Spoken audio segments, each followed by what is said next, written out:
Oh, hey, you caught me doing something manly. I'm not surprised. The truth is, if you're gonna have a successful winter, one where you keep warm, you have to be prepared. You gotta cut wood and you gotta have it stacked up in the storehouse. It's a long winter. And if you don't prepare yourself, you're gonna get cold. There are consequences to the lack of action. The truth is that life is kind of like this. If you don't prepare yourself, you can reap the consequences in a negative way. And in fact, as we've talked about before, sin has a lot to do with where we end up. You don't accidentally become a saint and you don't accidentally end up in hell or heaven. It's all part of the choices. Let me show you what I'm talking about.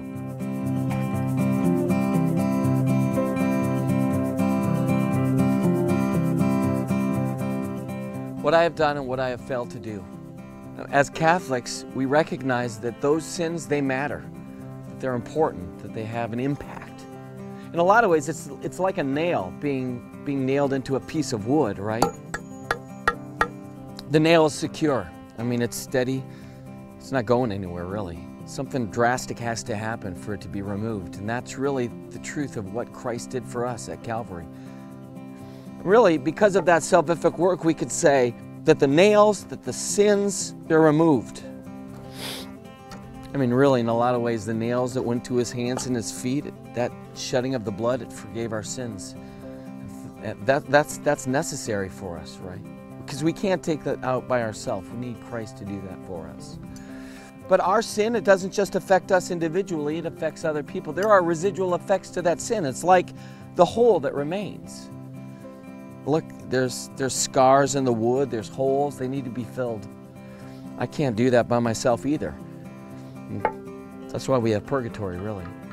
Because purgatory is the fiery love of God that's going to help us to be prepared to see God face to face. I mean, that's what it's about, to be embraced by the love of God. And purgatory is the merciful love of God, filling in all of the holes and impacting the people around us that have been affected because of our selfishness and our sins. And it's not going to be easy, really, because pain and sin hurts.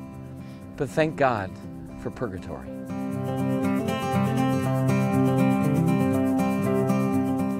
On a personal note, purgatory was a difficult teaching of the Catholic Church for me to understand and to embrace. I kind of embraced this weird idea that it was some sort of an add-on.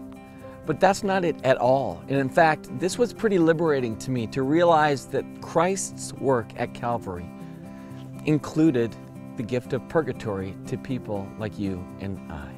I mean, it's not an add-on, it's part of what it means for us to be on our way to heaven.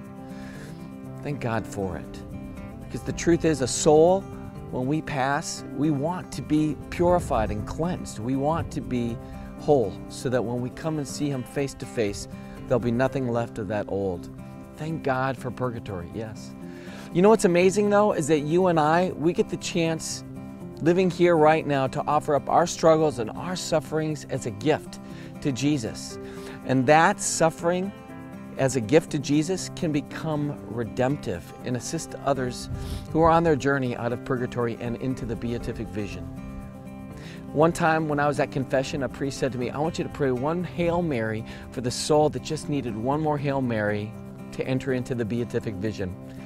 It was such a rush as I prayed that Hail Mary because of the sins that I'd committed. I knew that my gift, offering it to Jesus through that penance of mine, it was going to have an impact on a soul that would forever be grateful because of my willingness to pray for them.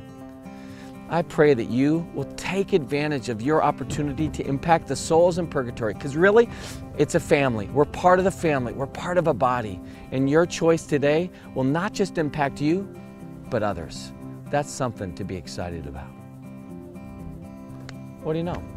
Some sun. That's kind of cool. Well, without further ado, I got to go prepare for a winter. Seems to be just around the corner.